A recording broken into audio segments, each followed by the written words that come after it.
Good morning, good afternoon, good evening, depending on where you're working from. Igwe Lawrence is my name. I am Senior Consultant, Silos Group International, a national Nigerian real estate company with branches in many places across the globe. We're in the international real estate sales and purchases. Today I am bringing you property, how you can buy property in Switzerland without getting into trouble, and real estate intel as regards Switzerland. But before I do, please do click like and subscribe. Thank you. Into the matter.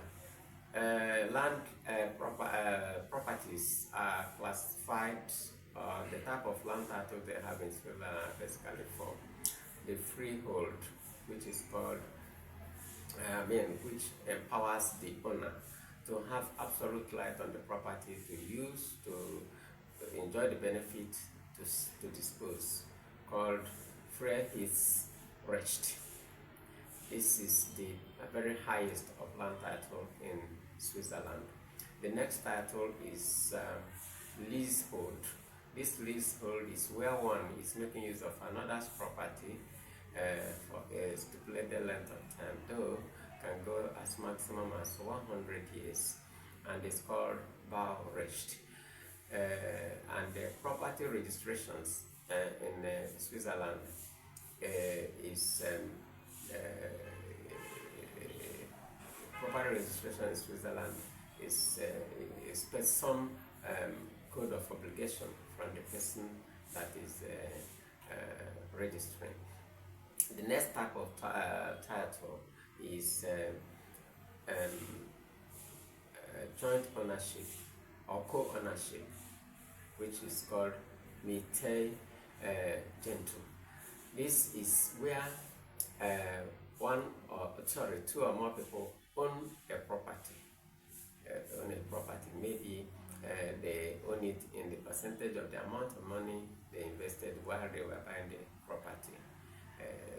So note that the last one is condominium ownership. Condominium is also called Stockware Gentle. This is where one is enjoying the right of the property on another's land for a definite length of time. While he's doing so, the original owner, cannot do anything whatsoever on that property while the person is having it. Using it, can use it. The person that is using it can rent it out, can release it out, can do anything with it except that he cannot sell it, because eventually the right will return back to the original. It's like what we do here, where we give a developer land to build, operate, and transfer. So that's how it is. These are the four basic titles. Land titles in Switzerland. Now, the law governing the foreign acquisition of land in Switzerland is the Lex Kola law. That is the law governing the land acquisition in Switzerland. Now, apart from what I have said now, after the land is acquired, it is important and it is statutory that land must be registered with the Switzerland Land Registry. If it is not done, the transaction has not gone through.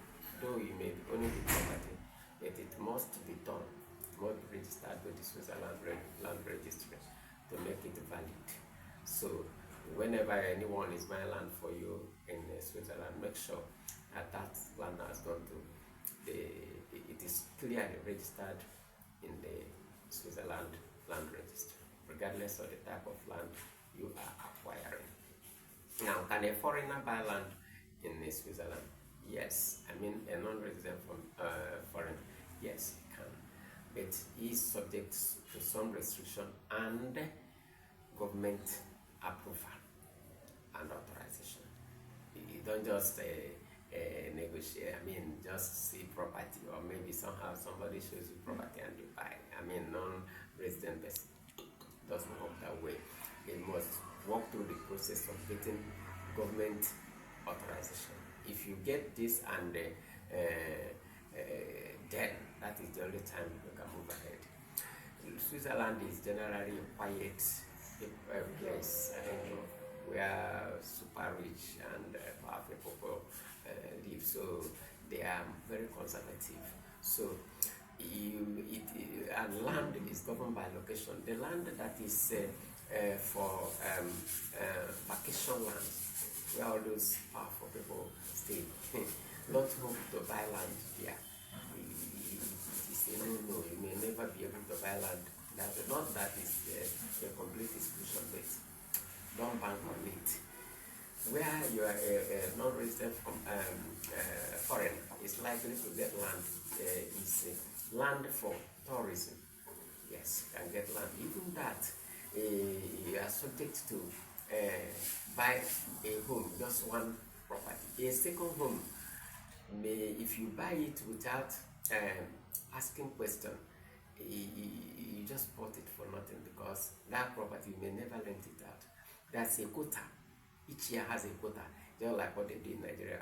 Every day there's a quota for money that's going out for foreign dollar, pound sterling in the bank. Those who are into foreign export and import know that there's an amount that can go out every day in the bank. Once that quota reaches, they stop. So like the same thing in Switzerland. Once there's quota for you to buy a second home, let's say it's 100 houses, and that 100 houses reaches, and you still went ahead and buy, you didn't know.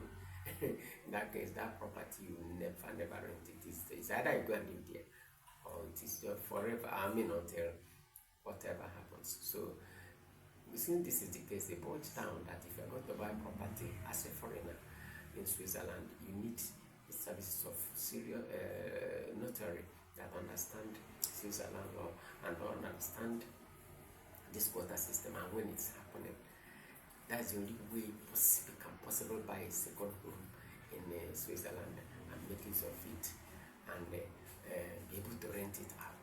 Otherwise, it is just a second home. It's either you live there or you keep it there. There's no other way to go. So you need a good lawyer. So if you don't have one, if you are going to buy and you don't have any lawyer, I can help you to recommend a lawyer in Switzerland. You also need an estate agent to be able to help you search out the property and help you to navigate. If you don't have, does Zalos Group International have office in Switzerland? We have not, as of the moment, we have not completed our office there.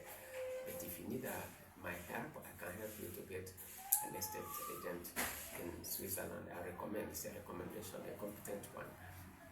So, but you have to be aware that there's no way you can possibly navigate the Switzerland strict land acquisition without a lawyer and a real estate agent.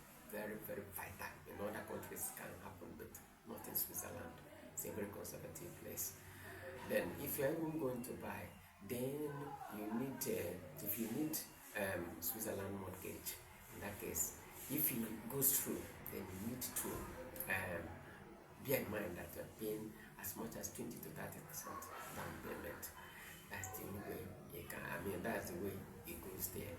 You understand? So, does the acquisition of land in Switzerland give you automatic residence? The answer is no. You still have to apply for Switzerland visa. If it's given, then you go. This I have told you now is not exhaustive, but the underlying thing you take away is that you can navigate Switzerland property acquisition without two professionals, the notary and the real estate agent, because it's complicated. Not that it's complicated, but it's very, very strict.